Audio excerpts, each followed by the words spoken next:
ஆண்டவராகிய இயேசு கிறிஸ்து நாமத்தினால உங்கள் அனைவருக்கும் வாழ்த்துக்களை நாம் சொல்லுகிறோம். ప్రభు అయిన యేసుక్రీస్తు నామములో మీ అందరికీ మా యొక్క శుభాకాంక్షలు తెలియజేసుకుంటున్నాను. இந்த நாளிலும் கூட உங்களோடு கூட ஒரு முக்கியமான ஒரு காரியத்தை பகிர்ந்து கொள்ள விரும்புகிறேன். ఈ దినం కూడా మీతో కూడా నేను ఒక ముఖ్యమైన విషయాన్ని నేను పంచుకోవాలని నేను ఇష్టపడుతున్నాను. அசைக்கப்படாத ஒரு வாழ்க்கையை நான் வாழணும். కదిలించబడినటువంటి ఒక జీవితం మనము జీవించాలి. விழுந்து போகிறதில்ல, நான் எப்பொழுதும் நிலையாய் அசைக்கப்படாமல் நான் இருக்கணும். ஒரு வாழ்க்கையை நான் வாழணும். అది పడిపోయేటటువంటిది కాదు, అది స్థిరమైనటువంటి కదలండటువంటి ఒక కట్టడం వల్లే ఉండవాలండి. அநேகம் பேர் ஆரம்பிப்பாங்க, கொஞ்ச நாளைக்கு அப்புறம் என்ன பண்ணுவாங்கன்னா அவங்க விலகி போயிடுவாங்க, இல்லை விழுந்து போயிடுவாங்க. అనేక మంది మంచిగా ఆరంభిస్తున్నారు, కానీ అయితే కొన్ని దినాలకి వారు పడిపోతున్నారు, లేకపోతే బయటికి వెళ్ళిపోతున్నారు. என்னோடு கூட இந்த கிறிஸ்துவ ஓட்டத்தை தொடங்கினவர்கள் நிறைய பேர் என்னோடு கூட தொடங்கினாங்க. నాతో కూడా ఈ క్రైస్తవ జీవితం యొక్క పరుగు పందానికి వచ్చిన వారు అనేకలు ఉన్నారు. அதே போல் உங்களோடு கூட நீங்கள் ரட்சிக்கப்பட்டு ஞானஸ்தானம் எடுக்கும்போது எத்தனையோ பேர் உங்களோடு கூட வந்திருப்பாங்க. మీరు కూడా చూస్తుంటారు, మీతో పాటు మీరు రక్షించబడిన వారితో పాటు, మీరు రక్షించబడినప్పుడు మీతో పాటు ఉన్నవారు కూడా చాలా మంది చూస్తుంటారు. அதனால் அவங்க கொஞ்ச நாட்டில் என்ன பண்ணுவாங்கன்னா பின்வாங்கி போயிடுவாங்க, இல்லை கீழே விழுந்து போயிடுவாங்க, இல்லை ஆண்டவரை மறுதளிச்சு போயிடுவாங்க. அவங்க అయితే కొంతమంది ఏం చేస్తున్నారంటే వారు వెనకబడిపోయి ఉంటారు, లేకపోతే దేవుణ్ణి బొంకి ఉంటారు, లేకపోతే దేవుని నుంచి వారు దూరంగా బారిపోయి ఉంటారు. அந்த மாதிரி அவங்க கீழே விழுந்து போனதுக்கு காரணம் என்ன? అయితే వీరు పడిపోవటానికి గల కారణము ఏమై ఉన్నది? ஏன் அவங்களால நிலையா நிற்க முடியல? ఎందుకు వాళ్ళు నిలువపడలేకపోయి ఉన్నారు? இயேசு கிறிஸ்து ஒரு வார்த்தை சொன்னார், முடிவு பரியந்தம் நிலை நிற்பவனே ரட்சிக்கப்படுவான். యేసుక్రీస్తు ప్రభువు వారు ఒక మాట చెప్పాడు, అంతం వరకు సహించిన వాడే రక్షించబడతాడు. அதனால அநேகம் பேர் முடிவு பரிந்து நிலை நிற்கிறது இல்லை. అందుకనే అనేక మంది చివరి వరకు వారు నిలువలేకపోతున్నారు. முந்தினோர் அநேகர் பிந்தினோராயும் பிந்தினோர் அநேகர் முந்தினோராயும் இருப்பார். మొదటి వారు అనేకులు కడపటి వారు అవుతున్నారు, కడపటి వారు అనేకులు మొదటి వారు అవుతున్నారు. இதுக்கெல்லாம் కారణం என்னன்னா ஒரே ஒரு காரணம் தான். அதுக்கு దీని అంతటికి గల కారణం ఏంటంటే ఒకే ఒక కారణమై ఉన్నది. அதுதான் இந்த நாள்ல உங்களோடு கூட நான் பகிர்ந்து கொள்ள போகிறேன். ఆ విషయమే మీతో ఈ దినం నేను పంచుకోవాలని నేను ఇష్టపడుతున్నాను. நீங்களும் நானும் தொடர்ச்சியா தேவனுடைய வருகை வருகிற வரைக்கும் தேவன் எந்த விதத்திலும் அசைக்கப்படாதபடிக்கு நாம் உறுதியாக இருக்கும்படிக்கு தான் இந்த நாளில் நம்ம வார்த்தையை தியானிக்க போகிறோம். నీవు నేను ఈ దినములలో మనము ఆ యొక్క దేవుని యొక్క రాకడ వరకు మనము కదలబడినటువంటి ఒక స్థిరమైనటువంటి జీవితం జీవించడం కొరకు మనము పిలువబడి ఉన్నాము. எனக்கு 69 వయது முடிஞ்சு போச்சு. నాకు 69 సంవత్సరాలు నాకు ముగించాయి. 70வது వయது நான் ஓடிக்கொண்டிருக்கேன். ఇప్పుడు నేను 70వ సంవత్సరాలు నేను అడుగుపెట్టి ఉన్నాను. நான் வாலிபனாக இருக்கும் பொழுது இயேசுவுக்கு என் வாழ்க்கையை நான் ஒப்பு கொடுத்தேன். నేను యవనస్తుడిగా ఉన్నప్పుడే నేను యేసుక్రీస్తుకు నా జీవితాన్ని అప్పగించుకున్నాను. అనేక பேர் என்னிடத்துல கேட்கிறதெல்லாம், நீங்க இப்படி தேவனிடத்துல இப்படி நிலையாய் நீங்க வந்திருக்கிறீங்களா, இதனுடைய ரகசியம் என்னன்னு கேட்பாங்க. అనేక మంది నా దగ్గర అడుగుతుంటారు, నీవు దేవునిలో మరి నీవు ఇంత స్థిరంగా నీవు ఎదిగి ఉన్నావు కదా, దీని యొక్క రహస్యం ఏంది అని అడుగుతుంటారు. அது ஒரு ரகசியம் என்னன்னா, எனக்கு மேலாக நான் எப்பொழுதும் ஒரு அதிகாரத்தை வைத்துக் கொண்டே இருப்பேன். దీని యొక్క రహస్యం ఏంటంటే నేను ఎల్లప్పుడూ కూడా నా పైగా ఒక అధికారానికి నేను లోబడి ఉంటాను. எனக்கு இரண்டாவது ரகசியம் என்னன்னு சொன்னா, எனக்கு என்னை யாரெல்லாம் கடிந்து கொள்கிறார்களோ அந்த கடிந்து கொள்ளுதலுக்கு நான் ஒப்பு கொடுத்து கொண்டே இருப்பேன். రెండవ రహస్యం ఏంటంటే నన్ను ఎవరైతే గద్దించున్నారో ఆ గద్దింపుని నేను అంగీకరించిన వాడిగా ఉంటాను. ஒரு நாணயத்துக்கு 2 பக்கம் இருக்கிறது போல இந்த 2 காரியமும் உங்க வாழ்க்கையில இருந்ததுன்னா நீங்களும் தொடர்ந்து தேவனுக்குள்ள நிலை கொண்டவர்களாய் நீங்க இருப்பீங்க. ఒక నాణెమునకు 2 పక్కలు ఏ విధంగా ఉంటుందో అదే విధంగా మీరు కూడా ఈ 2 విషయాల్లో మీరు స్థిరంగా ఉన్నారంటే మీరును నిలువబడిన వారుగా ఉంటారు. எப்பொழுதும் உங்களுக்கு மேலாக ஒரு அதிகாரத்தை நீங்க வைத்துக் கொண்டிருக்கணும். உங்களுக்கு மேல ஒரு அதிகாரத்தை நீங்க வைத்துக் கொண்டவர்களாக இருக்கணும். ఎల్లప్పుడూ మీకున్నటువంటి పై అధికారానికి నీవు లోబడి వాడిగా ఉండాలి. ரெண்டாவது என்ன அப்படின்னா, எல்லா நேரத்திலும் யாராவது கடிந்து கொள்றாங்க, தேவ மனுஷர்கள் கடிந்து கொள்ளும் போது அந்த கடிந்து கொள்ளுதலுக்கு என் தலையை நான் ஒப்பு கொடுக்கணும். రెండవ విషయం ఏంటంటే, వేరే ఎవరైనా కానీ మిమ్మల్ని కానీ గద్దించినప్పుడు ఆ గద్దింపుకి మీరు లోబడిన వారిగా ఉండాలి. இந்த நாளில் உங்களோடு கூட நான் தீர்க்கமாய் பேச விரும்புகிற காரியம் தேவனுடைய கடிந்து கொள்ளுதலை ஏற்றுக்கொள்கிற மனது உங்களுக்கு இருக்கா அப்படின்றது. ఈ దినము నేను దీర్ఘంగా మీతో మాట్లాడాలనుకున్న విషయం ఏంటంటే, దేవుడు మిమ్మల్ని గద్దించినప్పుడు దాన్ని అంగీకరించేటువంటి స్వభావము మీ దగ్గర ఉన్నదా? ஏன்னா கடிந்து கொள்ளுதலை ஏற்றுக்கொள்கிற மனுஷன் தான் கற்பாறை போல இருப்பான் எப்பொழுதும். ఎందుకంటే గద్దింపును ఎదుర్కొన్న మనుషుడు ఒక రాయి వంటి వాడిగా ఉంటాడు. நான் உங்களுக்கு இந்த வேதத்திலிருந்து சில காரியங்களை உங்களுக்கு காண்பிக்க விரும்புகிறேன். వాక్యముల నుండి మీకు కొన్ని కార్యములు నేను చూపిస్తాను.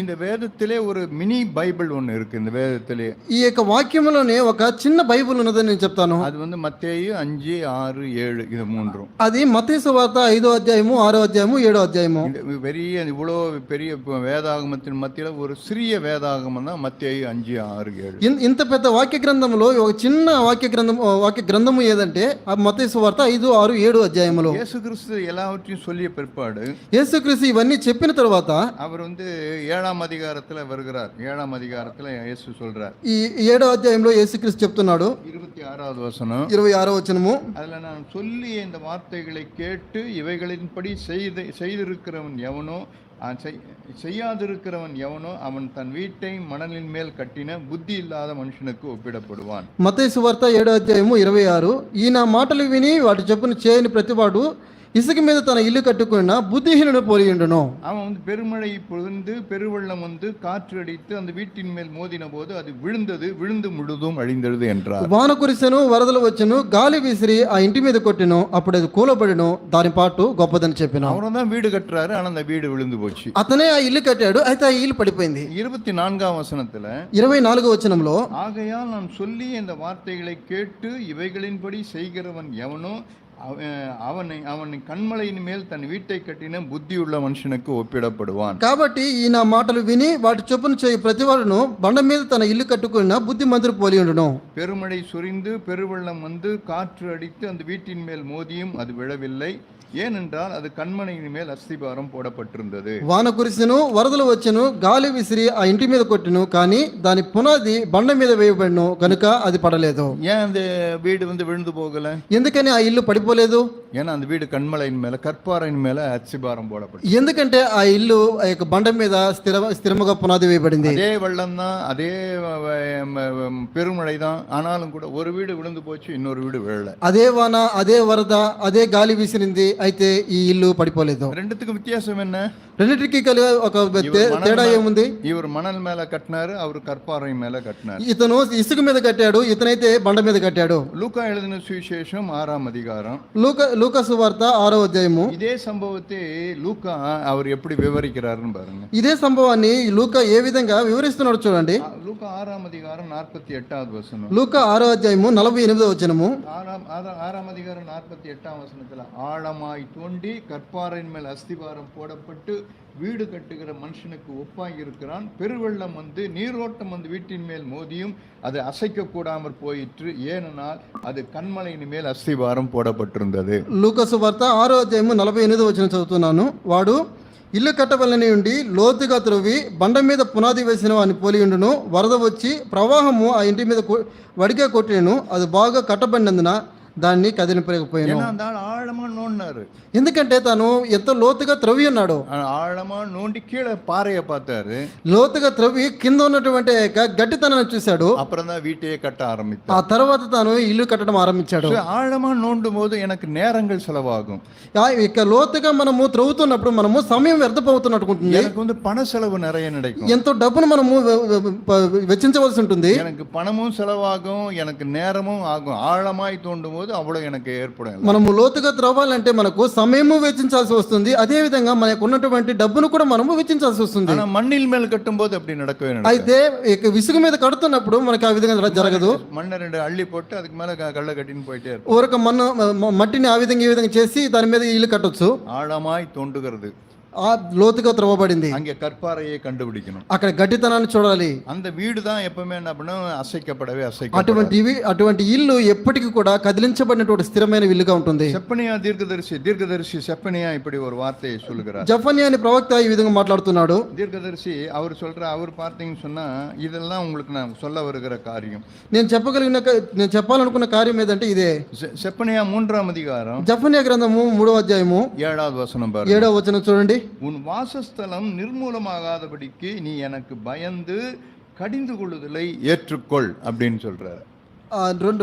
రెండవ భాగంలో ఉంటుంది. మీ నివాస స్థలము సర్వనాశనం కాకుండాట్లు నా యందు భయభక్తులు కలిగి శిక్షకు లోబడుదరని నేను అనుకుంటుని. இன்னொரு தமிழ் மொழிபெயர்ப்புல இப்படி எழுதப்பட்டிருக்கு. తమిళ బైబిల్లో ఉన్నటువంటి ఇంకొక తర్జుమాలో ఈ విధంగా రాయబడి ఉంటుంది. உன் வீடு నిర్మూలమాగాதபடிக்கு, నీ ఇల్లు నిర్మూలం కాకున్నట్లుగా, அல்லது உன் வீடு அழிந்து போகாதபடிக்கு, అంటే నీ ఇల్లు నాశనం కాకుండా நீ எனக்கு பயந்து கடிந்து கொள்ளுதலை நீ ஏற்றுக்கொள். నీవు నాకు భయపడి గద్దింపును లక్ష్య పెట్టు అని ఉంటుంది. நாம் பிரியமானல, அதனால தான் உங்களுக்கு சொல்றேன், கடிந்து கொள்ளுதலை எந்த மனுஷன் ஏற்றுக்கொள்ளுகிறானோ அவன் கற்பாறையின் மேல வீடு கட்டுகிறான்னு சொன்னான். అందుకనే ప్రియులారా నేను చెప్తున్నాను, ఈ గద్దింపును ఎవరైతే లక్ష్య పెడతారో ఆ మనుషుడు బండ మీద కట్టబడిన పునాది వలె ఉంటాడు. தேவன் என்னை கடிந்து கொள்கின்ற வேளையில நான் கடினப்படாதபடிக்கு அந்த கடிந்து கொள்ளுதலை நான் ஏற்றுக்கொள்ளும்போது என்ன ஆகும்னா, நான் கற்பாறை போல ஒரு மனுஷனாய் மாறுகிறேன். దేవుడు నన్ను గద్దిస్తున్న సమయంలో ఆ గద్దింపుని నేను లక్ష్య పెడుతున్నప్పుడు నేను ఏ విధంగా ఉంటున్నానంటే ఆ బండ మీద కట్టబడినటువంటి ఒక ఇల్లు వలె ఉంటున్నాను. நான் மணல் போல இருக்கிற உடனே பதினஞ்சு போற மணல் போல இல்லை, நான் இருக்க மாட்டேன்.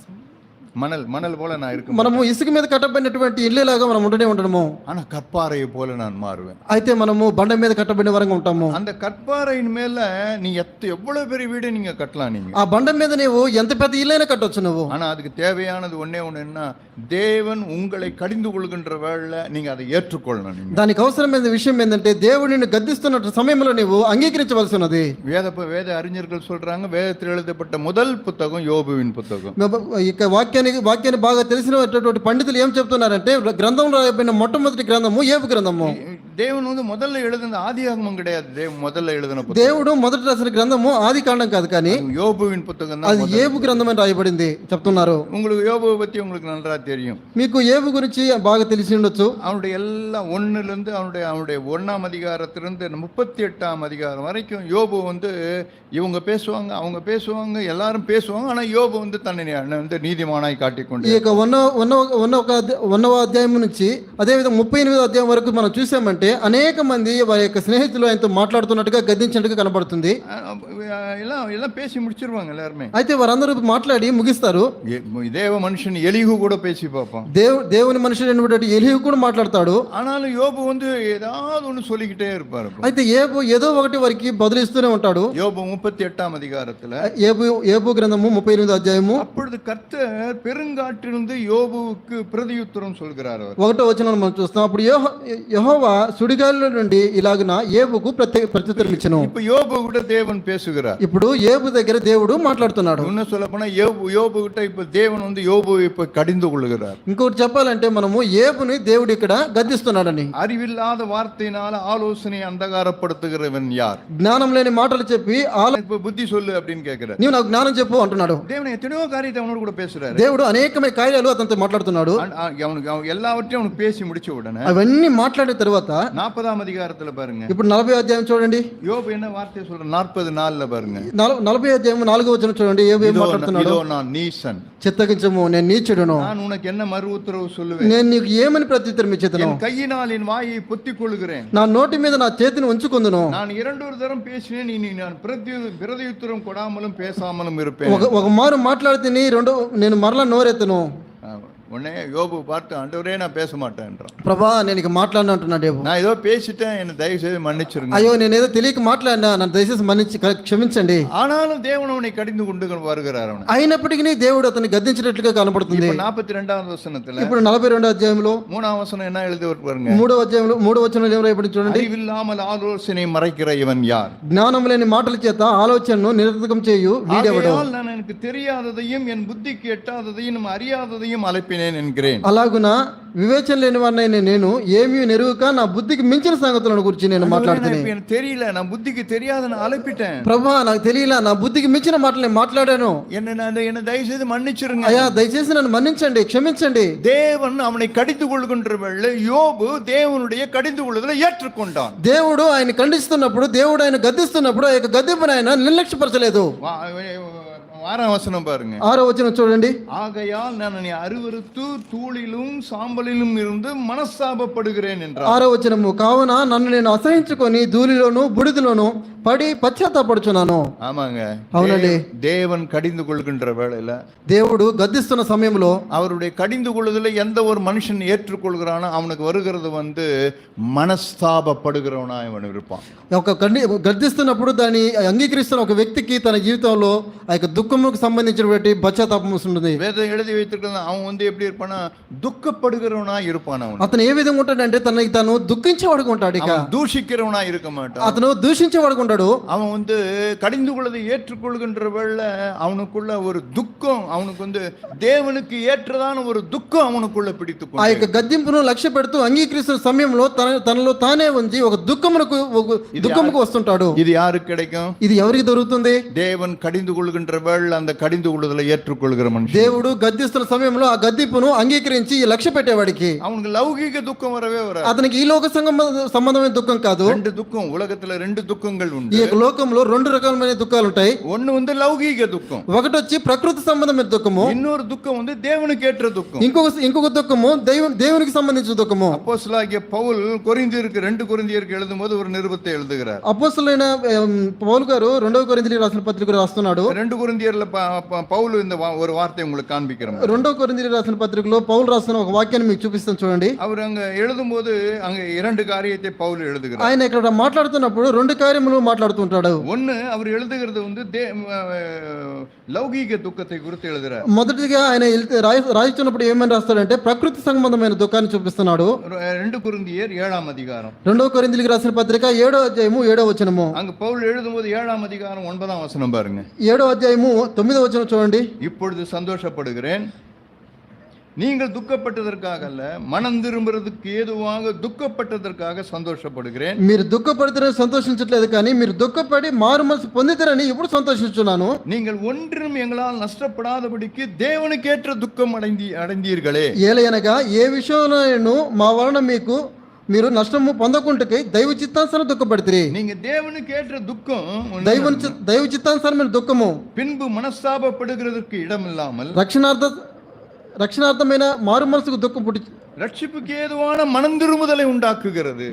రక్షణార్థమైన మారు మనసును కలుగు చేయను. ఈ దుఃఖము, ఈ మారు మనసు దుఃఖం పుట్టించదు. தேவனுக்கு ஏற்ற ஒரு துக்கம் இருக்குன்னு சொன்னா, దైవ చిత్తానుసారమైన దుఃఖం ఉన్నదంటే அது எனக்கு ரட்சிப்புக்கு ஏதுவான மனம் திரும்புதலை கொடுக்குமா? అది రక్షణ సంబంధమైనటువంటి మారు మనసును తీసుకుని వస్తుంది. வேதம் எழுதி வச்சிருக்கல, வேதம் சொல்லுது இல்ல, దేవుని వాక్యం చెప్తుంది కదా, மனம் திரும்புங்க, பரலோக ராஜ்யம் சமீபத்தில் இருக்கு. మారు మనసు పొందండి, పరలోక రాజ్యము సమీపంగా ఉన్నది. எப்படி எனக்கு பரலோக ராஜ்யம் சமீபத்தில் வரும்? ఏ విధంగా పరలోక రాజ్యం మన సమీపంగా ఉంటుంది? நான் కడిந்து கொள்ளுதலை ఏற்றுకొள்ளும் போது எனக்கு ஏற்படுகிற துக்கம் எனக்கு மனம் திரும்புதலை கொண்டு வந்து கொண்டே இருக்கு. నన్ను గద్దిస్తున్నప్పుడు ఆ గద్దింపుని నేను అంగీకరిస్తున్నప్పుడు ఉన్నటువంటి దుఃఖము నన్ను మారు మనసుకి తగినటువంటి దుఃఖం ఫలానికి దగ్గరకు ఉంటుంది. அடுத்த வசனம் என்ன சொல்லுது பாருங்க. ఆ తర్వాత వచ్చిన ఏం చెప్తుందో చూడండి. లౌకిక దుఃఖం మరణத்தை உண்டாக்குகிறது. ఈ లోక సంబంధమైన దుఃఖము మరణంలో కలుగు చేయను.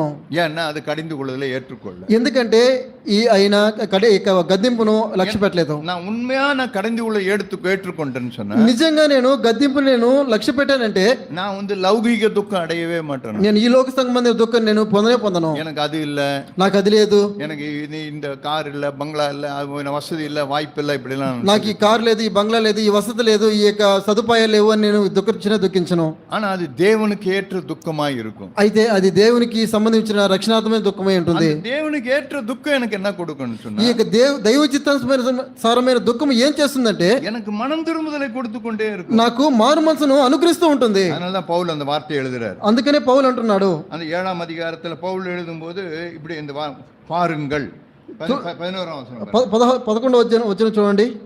ஏன் பவுல் படிச்சுன்னா இருக்கிறோம், మనం చూస్తూనే ఉన్నాము. ஏன் பவுல் பாருங்கள் చూడండి అని ఎందుకు అంటున్నాడు? அப்படின்னா என்ன అర్థం சொன்னா, అంటే అర్థం ఏంటంటే జాగ్రత్తగా పారు, జాగ్రత్తగా చూడు, பாரு, நல்ல கவனிச்சு பாரு. ఇప్పుడు మీరు జాగ్రత్తగా చూడండి. நீ தேவனுக்கு ஏற்ற துக்கம் அடைந்தது உண்டே, మీరు దేవుని చిత్త ప్రకారం పొందిన దుఃఖము, நீ మనిషిక దుఃఖం అడయல, ఇది మనుషుని యొక్క దుఃఖం కాదు, நீங்க లౌకిక దుఃఖం అడయல, ఇది లోక లోక సంబంధమైన దుఃఖం కాదు, நீங்க தேவனுக்கு ஏற்ற துக்கம் அடைந்தது உண்டே, ఇది దైవ చిత్తానుసారమైన దుఃఖమై ఉన్నది. அது అది உங்களிடத்தில் எவ்வளவு ஜாக்கிரதையும் మీ యందు ఎట్టి జాగ్రత్తను, குற்றம் தீர எவ்வளவு நியாயம் சொல்லுதலையும் ఎట్టి దోష నివారణను, எவ்வளவு வெறுப்பையும் ఎట్టి ప్రతివాదనను, எவ்வளவு பயத்தையும் ఎటువంటి ఆగ్రహం భయమును, எவ்வளவு ஆவலையும் ఎటువంటి అభిలాషను, எவ்வளவு பக்தி வைராக்கியத்தையும் ఎటువంటి ఆగ్రహమును, எவ்வளவு கண்டிப்பையும் ఎటువంటి ఆసక్తిని, இது உங்களுக்கு உண்டாக்கிற்று. ఎటువంటి ప్రతిదండను మీలో పుట్టించును. இந்த காரியத்துல நீங்கள் எல்லா விதத்திலும் உங்களை சுத்தவான் என்று விளங்க பண்ணினீர்கள். ఈ కార్యము గురించి సమస్త విషయంలోనూ మీరు నిర్దోషులు ఉన్నారని రుజువుపరచుకుంటారు. நான் சுத்தவான், నేను నిర్దోషిని, வெள்ளை சட்டையும் வெள்ளை ஜிப்பா போட்டிருக்கணும், சுத்தவான் கிடையாது. నేను తెల్ల చొక్కా తెల్ల జుబ్బా పట్టుకున్నందుకు నేను శుద్ధవాని కాదు. நான் ஒரு சுத்தவான் என்பதை எப்படி நான் தெரிகிறது? నేను నిర్దోషిని అనేది ఏ విధంగా తెలియపరచుకునేది? எனக்கு தேவனுக்கு ஏற்ற ஒரு துக்கம் எனக்குள்ள வருகின்ற வேளை தேவன் பார்த்து நீ சுத்தவான், நீ சுத்தவாட்டி.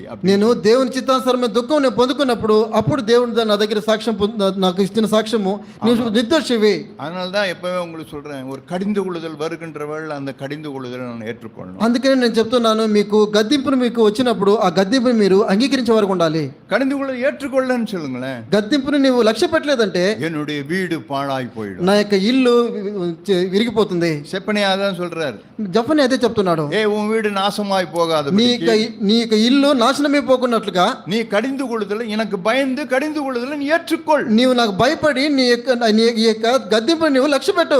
என்ன கடிந்து கொள்ளு உன்னை கற்பாரையை போல உன்னை மாற்றும். ఎందుకంటే ఈ గద్దింపు అనేది నిన్ను బండ మీద కట్టబడిన ఇల్లు వలె మారుస్తుంది. நீ అసையவே மாட்ட, నీవు కదల్చబడవు. உன்னை என்னதான் போட்டு అసைச்சாலும் కూడా உன்னை அசைக்க முடியும். నేను ఏం చేసి నేను కదిల్చినప్పటికీ కూడా నీవు కదల్చబడవు. அசைக்கப்படாத ஒரு வாழ்க்கையை நீ வாழுகிறவனாய் இருப்பாய். నీవు స్థిరమైనటువంటి కదల్చబడినటువంటి ఒక జీవితం జీవించగలవు. யோசிச்சு பார்த்திருக்கீங்களா? அதை మీరు ఆలోచించి చూసారా? ఇది நீ கடிந்து கொள்ளுதலை ஏற்றுக்கொண்டிருக்கீங்களா? మీరు ఆ యొక్క గద్దింపుని మీరు లక్ష్య పెట్టి ఉన్నారా? தேவன் உங்களை கடிந்து கொள்கின்ற வேளை அந்த கடிந்து கொள்ளுதலுக்கு உங்க தலையை சாச்சிருக்கிறோமா? మీరు దేవుడికి మిమ్మల్ని గద్దిస్తున్నప్పుడు ఆ యొక్క గద్దింపుకి మీరు తల వంచుకుని ఉన్నారా? அதனால்தான் எனக்கு தேவன் தம்முடைய ஆவியும் கொடுக்கல. అందుకనే దేవుడు తన యొక్క ఆత్మను మనకు అనుగ్రహించట్లేదు. நீதிமொழிகளின் புத்தகம் 1ஆம் அதிகாரம், సామెతల గ్రంథము 1వ అధ్యాయము, நீதிமொழிகளின் புத்தகம் 1ஆம் அதிகாரத்தை நீ எடுத்து வாசித்தீங்கன்னா సామెతల గ్రంథము 1వ అధ్యాయం మీరు చదివారంటే ஆண்டவர் ஒரு வார்த்தையை சொல்லுவார். దేవుడు ఒక మాట చెప్తున్నాడు ఇక్కడ. அவரு நீதிமொழிகள் 1ஆம் அதிகாரம் సామెతల గ్రంథము 1వ అధ్యాయము 23வது వచనం, 23వ వచనము, என் கடிந்து கொள்ளுதலுக்கு திரும்புங்கள், నా గద్దింపు విని తిరుగుడి, இதோ ఆలకించుడి, என் ஆவியை உங்களுக்கு அருளுவேன், నా ఆత్మను మీ మీద కుమ్మరించుదును, என் வார்த்தைகளை உங்களுக்கு தெரிவிப்பேன். నా ఉపదేశాన్ని మీకు తెలియపెదను. ஆண்டவர் என்ன சொல்றாருன்னு பாருங்க. ప్రభు ఏం చెప్తున్నాడు చూడండి. என் கடிந்து கொள்ளுதலுக்கு நீ திரும்புப்பா, నా గద్దింపునకు మీరు తిరగండి, என் ஆவியை உனக்கு அருளுவேன், నా ఆత్మని మీకు కుమ్మరిస్తాను, என் வார்த்தைகளை உனக்கு தெரிவிப்பேன். నా ఉపదేశాన్ని నీకు తెలియపరుస్తాను.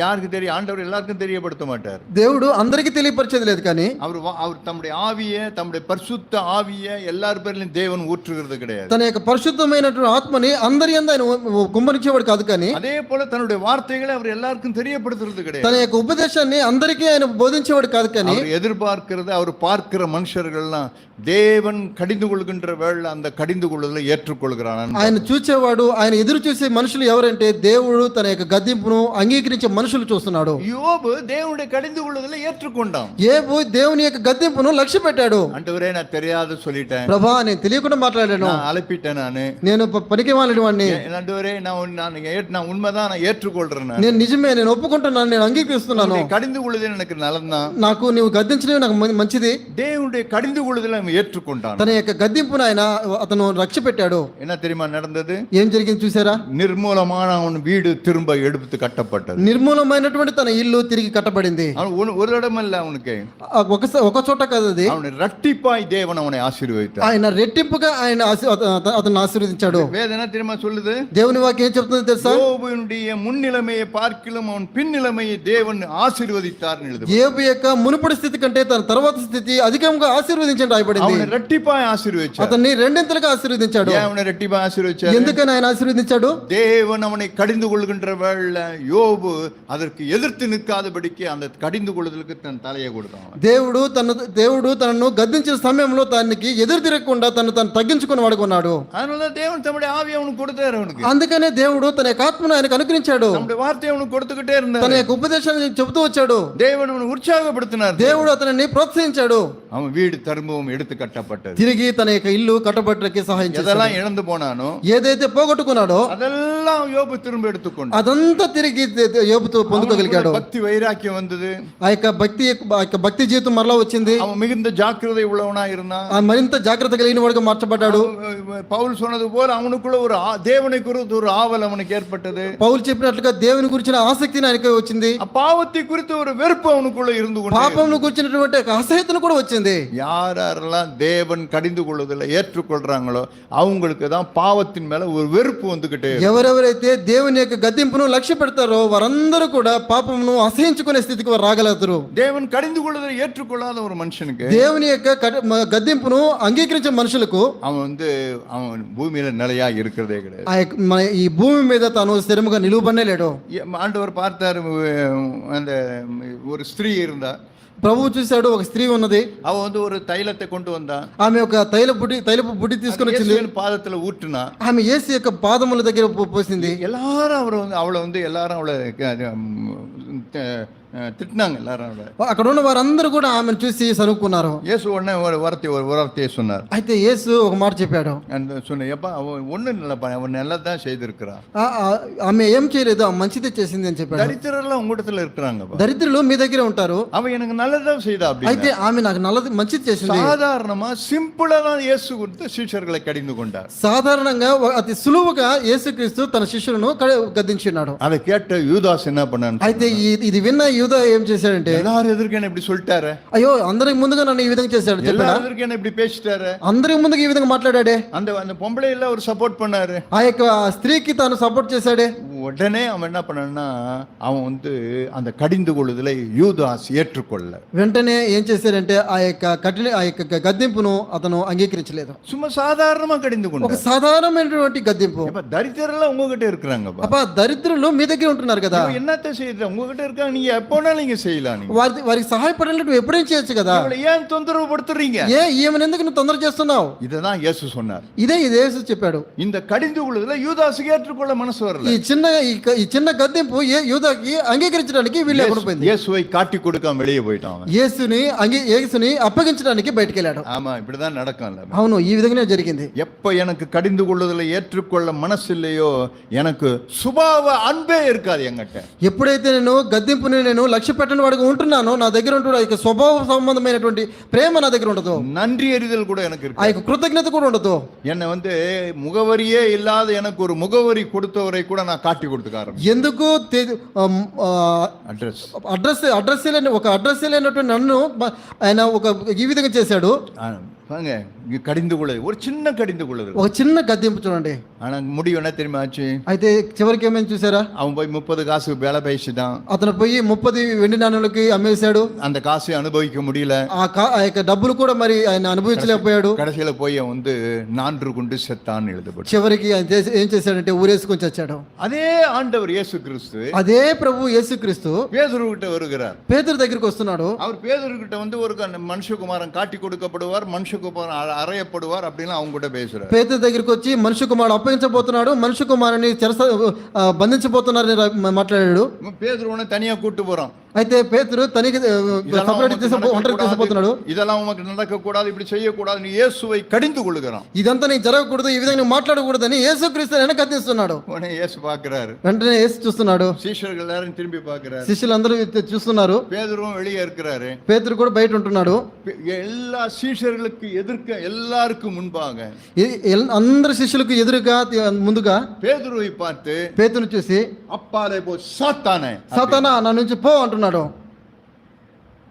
எல்லாரும் இப்ப என்ன பார்த்து இவரை பார்த்து இப்ப எல்லாரும் இருக்கும், అప్పాలే పో సాతానని எப்படி இருக்கும்? మీ అందరి ముందుగా సాతానా పో అని అంటే ఏ విధంగా ఉంటుంది? యేసు పేతురుவை కఠినమాய் அவனை கடிந்து கொள்கிறார். యేసు పేతురుని కఠినంగా గద్దించినాడు. అప్పాలే పో సాతానే, సాతానా బయటికి పో అన్నాడు. పేతురు அந்த வார்த்தை எப்படி எடுத்தான் பாருங்க. అయితే ఆ యొక్క వాక్యాన్ని పేతురు ఏ విధంగా చేశాడు చూడండి. தன் தலைக்கு எண்ணெயா எடுத்துக்கொண்டான். తన తలకి అది ఒక నూనెగా ఎంచుకున్నాడు. அந்த கடிந்து கொள்ள எல்லாரும் எதிர்க்கும் இயேசு என்னை பார்த்து பிசாசு சாத்தான் சொல்லிட்டாருன்ட்டு அவன் மனமடிவாகல. వీరందరి ముందుగా నన్ను ఒకసారి పిశాచి, నన్ను సాతానే అంటున్నాడే అని తాను ఎప్పటికి కూడా తను ఇబ్బంది పడలేడు. பேதுருவை தேவன் கடிந்து கொள்கின்ற வேளை அந்த கடிந்து கொள்ளுதலை தனக்கு எண்ணெயை போல அவன் எடுத்துக்கொண்டான். పేతురుని యేసుక్రీస్తు గద్దిస్తున్న సమయంలో ఆ గద్దింపుని తన తల వెంట్రుకలకు ఉన్నటువంటి నూనెతో సమానంగా ఎంచుకున్నాడు. கடிந்து கொள்கின்ற வேளையில தேவன் என்ன பண்ணாருன்னா தம்முடைய ஆவியை பேதுருவின் பேர்ல தேவன் ஊற்றினார்.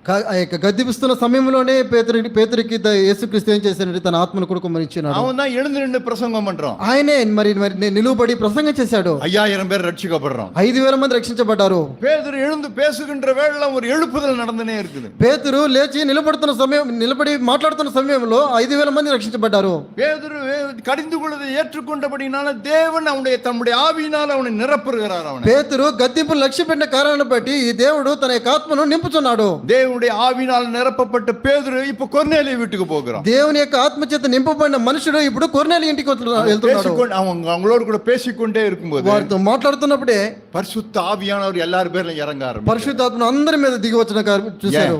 ఏ విధంగా?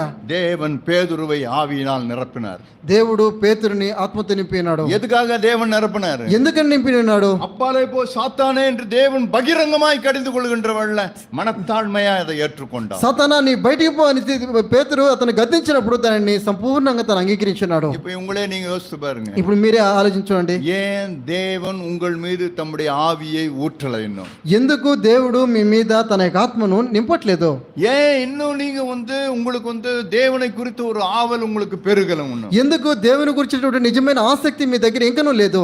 ஏன் நீங்க இன்னும் అజాగ్రత్తగా நான் இந்த பூமியில வாழ்ந்து கொண்டிருக்கிறேன்? ఎందుకని మీరు ఈ భూమి మీద మీరు ఇంకా అజాగ్రత్తగానే జీవిస్తున్నారు? எனக்கு లౌకిక దుఃఖం தான் இருக்குதே தவிர దేవునికి ஏற்ற దుఃఖం எனக்கு இல்லையே. మీకు ఈ లోక సంబంధమైన దుఃఖమే ఉంది కానీ మరి దైవ చిత్తానుసారమైన దుఃఖం లేదే. நான் அதனால தான் வீட்டில் போனா கூட என்ன பண்றேன்னா దైవిక దుఃఖం எனக்கு இருக்கவே மாட்டேன். మనము ఇంట్లో ఉన్నప్పటికీ కూడా మన దగ్గర ఒక దైవ చిత్తానుసారమైన దుఃఖం లేదు. ஒரே ஒரு காரணம் தான். ఒకే ఒక కారణం ఏంటంటే கடிந்து கொள்ளுதலை நான் ஏற்றுக்கொள்ள. నీవు గద్దింపుని అంగీకరించట్లేదు. உன் வீடு నిర్మూలమాగాదబడికి எனக்கு பயந்து என் கடிந்து கொள்ளுதலை ஏற்றுக்கொள்ளுன்னு சொன்னார். నీ యొక్క ఇల్లు నిర్మూలం కాకున్నట్లుగా నీవు నాకు భయపడి నీ ఇక గద్దింపు నీవు లక్ష్య పెట్టు. ஆமா பிரியமானவர்களே, అవును ప్రియులారా, அசைக்கப்படாத ஒரு வாழ்க்கை, కదిలించబడినటువంటి ఒక జీవితము, ஒரு அமைதியில் உள்ள ஒரு வாழ்க்கை, అది ఒక స్థిరమైన జీవితము. நீங்க எப்பவுமே ஒரு துக்கம் ஒரு துக்கம், அதாவது தேவனுக்கு ஏற்ற துக்கம் நிறைந்த வாழ்க்கை, దేవుని యొక్క చిత్తానుసారమైన దుఃఖం నింపబడిన జీవితము. இதுக்கு எல்லாம் ஒரே ஒரு காரணம் தான், கடிந்து கொள். தேவன் எனக்கு எந்த ஒரு காரியத்தில் கடிந்து கொண்டாலும் அந்த கடிந்து கொள்ளுதல் இல்லை, நான் அப்படி இல்லைன்னு சொல்லவே கூடாது. దేవుడు ఎటువంటి సిచ్యువేషన్లో మనల్ని గద్దించినప్పుడు కూడా ఆ యొక్క సమయంలో నేను కాదు అని చెప్పకుండా దాన్ని అంగీకరించాలి. அந்த கடிந்து கொள்ளுதலை நான் ஏற்றுக்கொள்ளணும். ఆ యొక్క గద్దింపు నేను లక్ష్య పెట్టాలి. தேவன் உங்களை கடிந்து கொள்கின்ற வேளையில, దేవుడు నిన్ను గద్దిస్తున్న సమయంలో கடிந்து கொள்ளுதலை நீங்க ஏற்றுக்கொண்டு பாருங்க. ఈ యొక్క గద్దింపు నువ్వు అంగీకరించుడు, நான் ரிட்டர்ன் கேரண்டி தரேன் உங்களுக்கு. నేను రిటర్న్ గ్యారంటీ మీకు ఇస్తాను. தேவன் தம்முடைய ஆவியை உங்கள் ஒவ்வொருவர் மீது సంపూర్ణமாய் ஊற்றுவார். దేవుడు తన ఆత్మను ఒక్కొక్కరి మీదగా సంపూర్ణంగా కుమ్మరిస్తాడు. அவருடைய வார்த்தை உங்க இருதயத்துல, தேவனுடைய வார்த்தை உங்களுக்குள்ள பொங்கிக் கொண்டே வந்து கொண்டு இருக்கும். దేవుని యొక్క వాక్యము మీ యొక్క హృదయములో ఆ యొక్క ఉపదేశము పొంగి వస్తూనే ఉంటుంది. அங்க வலது பக்கம் போகும்போது போகாத, இந்த பக்கம் திரும்புன்னு சொல்லும். నీవు కుడివైపు పోతున్నప్పుడు పోవద్దు, ఈ విధంగా పో అని చెప్తుంది. உங்களோடு கூட வழக்காடுகிற மனுஷனை பார்த்து அவனுக்கு பதில் சொல்லாத, வாயை மூடிக்க அப்படின்னு. నీతో వాగ్వాదం చేస్తున్న ఒక మనిషిని చూసినప్పుడు అతనితో నీ బదులు చెప్పొద్దు, నువ్వు నోరు మూసుకుంటుంది. ஒரு மனுஷன் உங்களுக்கு தீமை செய்தான்னா தீமைக்கு தீமை செய்யாதன்னு சொல்லி, ఒక మనుషుని కీడు చేస్తున్నప్పుడు ఆ కీడుకి ప్రతికీడు చేయొద్దు అని చెప్తుంది. என்னால வருது ఇదంతా ఎందుకలా వచ్చింది?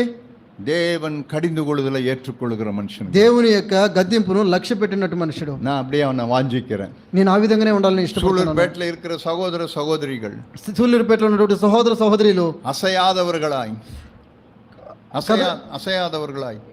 కదిలించబడిన వారికి ఉండాలంటే, கற்பாறை போல உறுதியா இருக்கும்படி, బండ మీద కట్టబడిన ఇల్లు వలె ఉండాలంటే தேவன் கடிந்து கொள்ளுதலை ஏற்றுக்கொள்ளுவர்களாய் இருப்பீர்களா? దేవుని యొక్క గద్దింపుని మీరు అంగీకరించే వారికి ఉండాలి. கேட்கிறது காது உள்ளவர்கள் கேட்க கடவுள், వినుటకు చెవులు గలవాడు వినుడు కాక.